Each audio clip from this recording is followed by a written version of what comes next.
Hello guys, আমার mini কিচেনে সবাইকে স্বাগত। তো আজকে আমি বানাচ্ছি ডিম পরোটা। ওই জন্য প্রথমে ডিমটাকে নিয়ে নুন দিয়ে ফাটিয়ে নিতে হবে। তারপরে মেখে রাখা ময়দার ডোটাকে ভালো করে বেলে তার মধ্যে আমি আগে থেকেই পেঁয়াজ আর লঙ্কাটাকে নুন দিয়ে মাখিয়ে রেখেছিলাম। তার মধ্যে একটু ডিম দিয়ে পরোটাটা চারদিক থেকে আমি ভাঁজ করে নিচ্ছি, দিয়ে ভাঁজ করে একটা শেপ বানিয়ে নিলাম। এভাবে আমি আরেকটা বানিয়ে নিচ্ছি।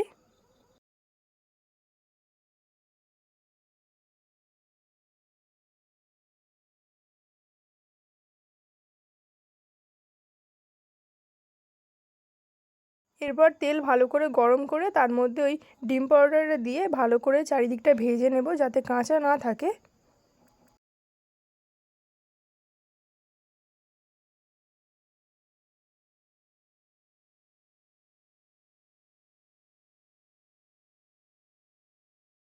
তারপর আমি ডিম পরোটাটাকে সার্ভ করছি স্যালাড আর সস দিয়ে। Thanks for watching guys, tata bye.